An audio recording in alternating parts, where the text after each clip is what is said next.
Mohon izin, perkenalkan nama saya Ganendra Brahmana Putri dari program studi Teknologi Mekanisasi Pertanian dengan NIM 021121110. Di sini saya akan menjelaskan mengenai materi dari gambar teknik. Yang pertama adalah pengertian dan konsep dari gambar teknik. Pengertian dari gambar teknik merupakan bahasa universal yang digunakan untuk mengomunikasikan ide atau gagasan teknik. Gambar teknik itu sendiri dibagi menjadi dua, yaitu gambar artistik dan gambar teknik. Gambar artistik biasanya digunakan oleh para seniman untuk mengekspresikan ide-idenya ke dalam suatu gambar. Kemudian gambar teknik merupakan suatu untuk merepresentasikan suatu desain yang akan dibangun.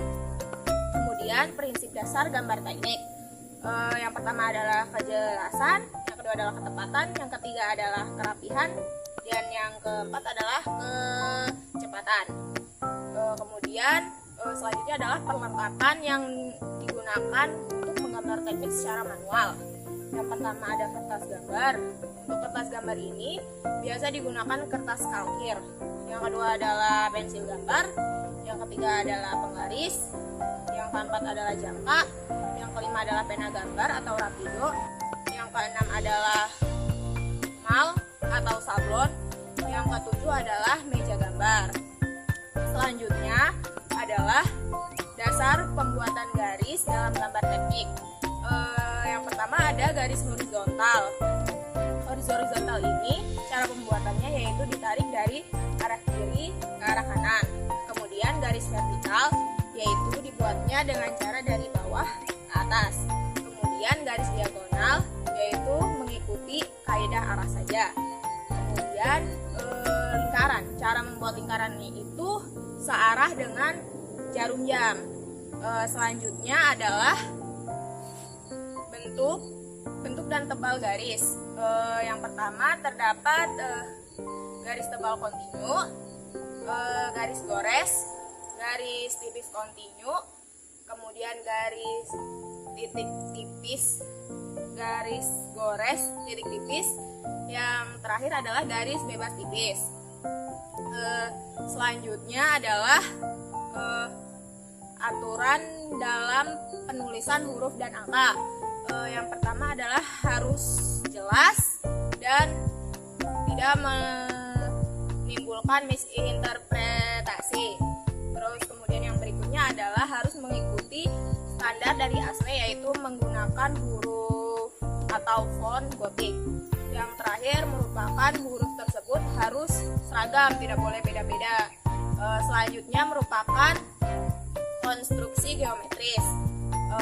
Yang pertama yaitu cara membuat konstruksi geometris melalui satu titik dan tegak lurus. Di sini saya akan mencoba untuk menggambarkan contohnya. Yang pertama adalah membuat garis lurus seperti ini. Belkop. Yang pertama buat garis lurus seperti ini.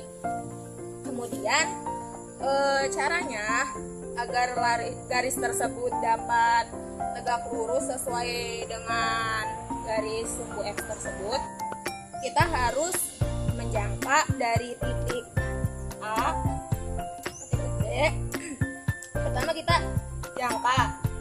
Titik jangka diletakkan di sini. Kemudian akan terjadi lingkaran ke sini. Kemudian titik jangka diletakkan ke sudut B, akan terjadi lingkaran ke sini. Maka kemudian dapat ditarik garis lurus seperti ini. Maka dapatlah kita garis tegak lurus. Selanjutnya yang kedua adalah cara membagi sudut menjadi dua bagian yang sama besar. Yang pertama kita dapat menggambar sudut sembarang seperti ini. Kemudian kita dapat membuat lingkaran dari jangka. Titik jangka diletakkan di sini, akan terjadi lingkaran di sini. Kemudian untuk dapat membagi dua sudut sama besar ini, titik jangka diletakkan di salah satu titik lingkaran ini, akan terjadi lingkaran di sini dan titik jangka diletakkan di sini, akan terjadi lingkaran di sini. Kemudian baru dapat kita tarik garis lurus yang akan membagi dua sudut sama besar. Kemudian selanjutnya kita dapat menggambar konstruksi geometris segi 5 di dalam lingkaran.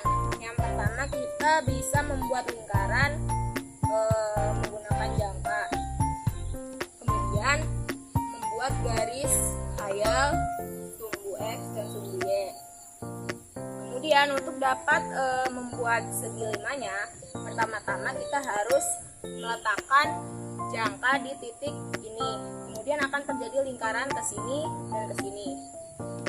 Kemudian selanjutnya kita dapat meletakkan jangka di titik ini. Akan terjadi lingkaran ke sini dan ke sini. Dan di titik ini akan terjadi lingkaran ke sini dan di sini. Berikutnya, jika sudah seperti ini, baru dapat kita tarik garis segi 5-nya yang akan membentuk segi 5. Yang pertama adalah garis ini.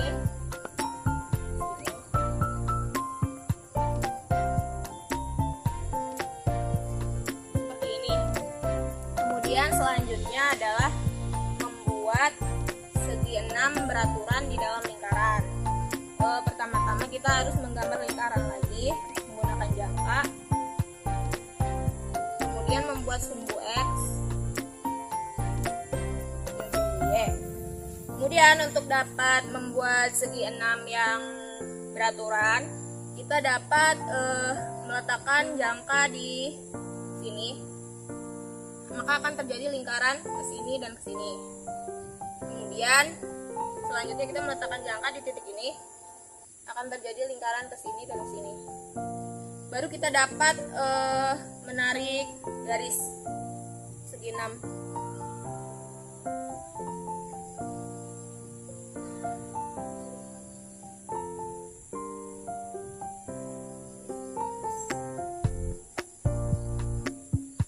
Seperti ini.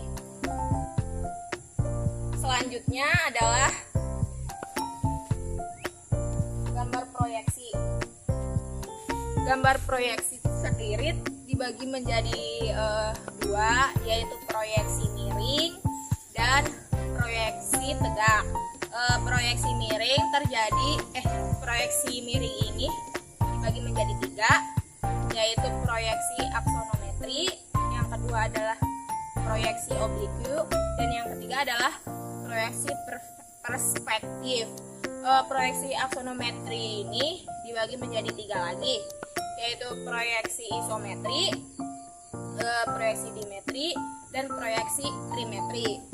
Untuk proyeksi isometri bisa dilihat gambarnya seperti ini, yaitu sudut A, sudut B, dan sudut C itu dibagi sama besar. Itu dapat disebut sebagai proyeksi isometri. Kemudian untuk proyeksi dimetri, yaitu sudut A dan sudut C sama besar, sedangkan sudut B itu berbeda dari A dan C. Untuk proyeksi trimetri, itu semua sudut A, B, dan C itu semuanya berbeda jumlahnya, jadi tidak sama. Untuk selanjutnya adalah proyeksi Eropa dan Amerika. Proyeksi Eropa adalah proyeksi yang terletak di kuadran pertama. Bisa dilihat dalam gambar ini, proyeksi Eropa terletak di kuadran pertama di sini. Untuk proyeksi Amerika terletak pada kuadran ketiga, yaitu di sini, di kuadran ketiga. Untuk selanjutnya adalah gambar perpotongan.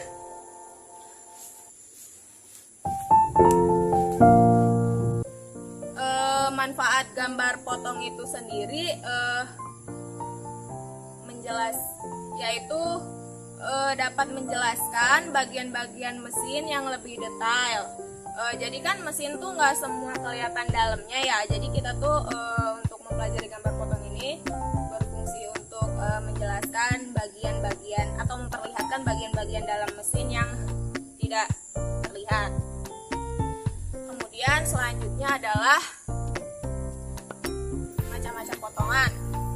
Yang pertama adalah potongan penuh, yang kedua adalah potongan separuh, yang ketiga adalah potongan sebagian.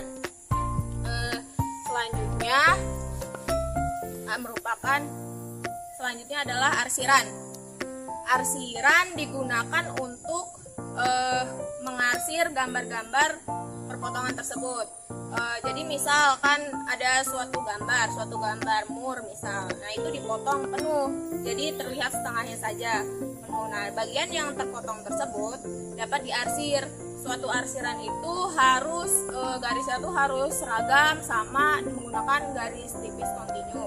Tidak boleh ada yang tebal, tidak boleh ada yang tipis, maupun tidak boleh ada yang putus-putus. Selanjutnya adalah aturan standar pemberian ukuran. Pada aturan standar pemberian ukuran, skala, dan penyajian gambar. Yang pertama adalah ada dua macam ukuran. Yang pertama adalah linear, dan yang kedua adalah geometrik. Ukuran linear ini merupakan contohnya adalah panjang, lebar, dan tinggi. Ukuran geometrik itu sendiri contohnya adalah kelurusan dan kelengkungan. Selanjutnya adalah aturan dasar pemberian ukuran. Yang pertama merupakan garis bantu tidak boleh menggunakan garis tebal. Garis bantu harus menggunakan garis tipis. Kemudian dalam pemberian anak panah, dalam gambar teknik ini anak panah harus digambarkan secara runcing, tidak boleh tumpul ataupun bengkok-bengkok. Jadi anak panah itu harus ramping dan runcing, kemudian dihitamkan. Selanjutnya adalah gambar untuk menunjukkan diameter itu dapat digambarkan dengan bentuk seperti ini. Gambar diameter dapat digambarkan dengan bentuk seperti ini untuk menunjukkan suatu diameter suatu lingkaran. Kemudian selanjutnya adalah untuk garis sumbu ini. Untuk selanjutnya garis sumbu tidak boleh digunakan sebagai garis ukur. Kemudian garis ukur yang digambar tidak boleh saling bersinggungan. Selanjutnya adalah pemberian ukuran pada skala. Yang pertama adalah skala perbesaran, yaitu skala yang digambarkan yaitu benda yang digambarkan lebih besar dari ukuran aslinya. Misalkan benda tersebut ukurannya 5 cm. Nah, digambarkannya itu ternyata lebih dari 5 cm, yaitu misal 10 cm atau 20 cm. Yang kedua adalah skala penuh. Skala penuh ini merupakan suatu benda yang digambarkan mengikuti bentuk aslinya. Misalkan gambar tersebut 5 cm, berarti digambarkannya 5 cm juga karena menyerupai bentuk aslinya. Yang ketiga adalah skala pengecilan. Skala pengecilan ini merupakan suatu benda yang digambarkan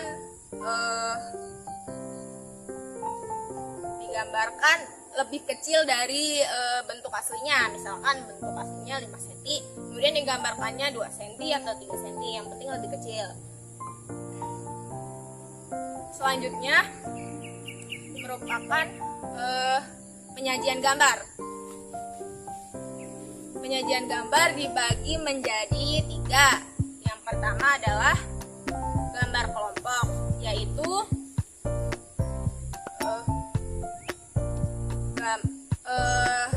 gambar kelompok yaitu yang beberapa benda disajikan dalam satu gambar, satu kertas. Yang kedua adalah gambar satu-satu, yaitu satu benda yang digambarkan dalam satu kertas. Yang ketiga adalah gambar beberapa gambar berlembar banyak, yaitu beberapa gambar satu gambar yang disajikan dalam beberapa lembar kertas. Jadi mungkin itu saja yang dapat saya sajikan, kurang lebihnya mohon maaf. Assalamualaikum warahmatullahi wabarakatuh.